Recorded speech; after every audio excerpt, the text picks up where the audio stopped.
Time heals all wounds. Time doesn't heal all wounds. Proper treatment is what heals all wounds. Time doesn't heal all wounds. Really, if something cuts off your leg, you go and sleep for some time to see if it will go. No, it's going to be infected. It's going to get you're going to get more sick. So time doesn't heal all wounds. Proper treatment heals all wounds. So you can't just move on. You can't just hug each other. You can't just say sorry. You can't just pray over it and move on. No, proper treatment needs to be applied.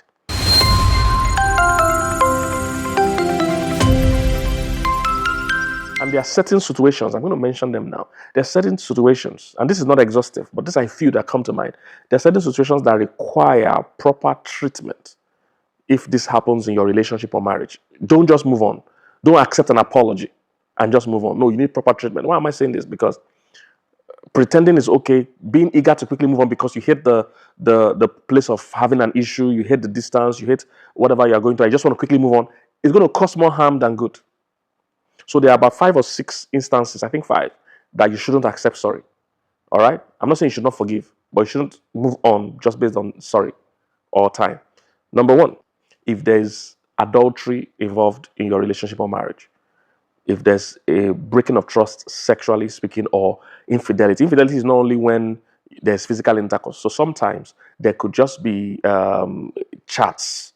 It could be sending of nudes. It could be some kind of betrayal that we can call adultery. All right? It's not only when there's physical intercourse that there's adultery. Some people don't know that. Some people just think, oh, I've never slept with her. But you've exchanged, you've had conversations that are unholy, or out of order, that you deleted, that you don't want your partner to see. You've lied, So once there's adultery in a relationship or marriage, sorry is not enough. Sorry is not enough. I and my wife have been infidelity recovery specialists for many years. And we have seen people, especially as Christians, and we all saw this in church. People have serious adultery issues. They just hug each other, say forgive. And the man is still, everybody's still hurting. And they just move on. No, once adultery is involved, talk to an infidelity recovery specialist. Not just any counselor. It's not all counselors that can deal with every case. Same thing with medicine. It's not all doctors that can deal with every case. This is how this applies as well. If there's infidelity in a marriage, a normal church counselor can't handle that because there's a whole process. And by the way, we're running a training for people, especially in North America, but anybody can join anywhere really. A virtual training for infidelity recovery specialists and for sexologists and for divorce counselors. We have these different categories and for basic counselors. So whichever one you feel interested in, either as a church group or individual, you can reach the numbers or details you are seeing here. Let's sign you up for the next cohort that is going on. So, but let me get back to the story. So once there's infidelity, adultery, don't hug each other, move on. Because what has happened is like a 16-wheeler hit you. You are not okay. Sometimes have you seen people that fell down or something and say, oh, I'm okay. If a 16-wheeler hits you, even if you're telling us you're okay, we know you can't be okay. If you're not bleeding outside, there's internal bleeding. At least we need to go and check you. You need to go and do an MRI or whatever, a scan. Whatever. We need to go and you need to even lie down, let EMT and emergency and people come and carry your stretcher. Don't walk out of that place. You will damage something more. So that's what happens to a lot of people. If adultery has happened in your relationship or marriage, don't hug each other and forgive each other and move on. No, you are sowing a seed that will be a problem. Whenever there's a betrayal like that, 3 things need to be addressed. Number 1, the offender or betrayer needs to be healed. There's a reason you are going out of your marriage or relationship. There's a reason why you are committed to one person and engaging another. Something is broken somewhere. Either in your thinking or your behavior or there's a need. There's something you are chasing. So that must be addressed. And for those of us that are experts, there are different kind of affairs. Again, an untrained person doesn't know this. There are different kind of affairs. So we need to know what kind of affair was the person having. If it's an exit affair, this person wants to exit the relationship. If it's a philanderer, he is cheating just because, he or she is cheating just because they like to cheat. They are philanderers, they cheat with a lot of people. It's not one person. If it's a love affair, some people are cheating with somebody else they are in love with. So it's not a random thing. They are in love with this other person.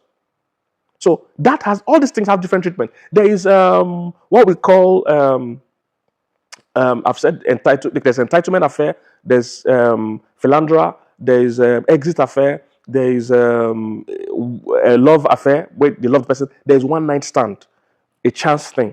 So in our profession, we must first diagnose what kind of affair is this person having. Is it sexual addiction? Is it prostitution? So we need to know. If you can't just start giving tablets, giving treatment, hug yourself, kiss yourself. one church, I heard one church, somebody called out, they told a man called out, they called the woman, told her to go and buy sexy lingerie. that she's not wearing sexy lingerie. She buys it, and the man will stop. Or now they say you should go and cook and have sex with a man 3 times a day or 2 times a day. They recommend like doctor take 2 times. Nonsense. That's rubbish advice. And why is this happening? Because sometimes pastors have a complex that makes them feel they must be proficient in every area. There are many things I can help you with. If you have tax issues and you ask me, both of us will go to jail. You have tax issues, you ask me, I say, don't pay. We cannot pay that. Both of us will arrest both of us. I don't have knowledge about it. I use somebody else for my tax. Come on, pastors. We're doing these trainings. Please register. Even if you don't want to come, get your team to come so that when cases like this come, you refer them. And as a pastor, you shouldn't even do all those counseling by now. You should have a team. So we want to do this training for you. You should have a team. So say, if somebody comes to adultery, there's an infidelity company in your church, based in your church, that knows your members, knows you, knows your heart. They can address people. If there's people considering divorce, we have a divorce counselor. What does the divorce counselor do? They help with, if you are thinking of divorce, this person will counsel you, because some people think divorce is sweet. They will counsel you. There are cases where divorce is the only option. It's biblical too. Because even Jesus said there are times you can divorce. So the person will cancel you. Then there are people that are already going through a divorce. When you're going to divorce, you are being torn apart. You need help. Somebody needs to understand the pain of what divorce is. Many pastors have never experienced it, which is good. So they don't know what the pain of divorce is. So divorce counselor will put you through. Then if you're planning to marry a divorcee, because nowadays with the amount of divorce going on, some people marry a divorcee.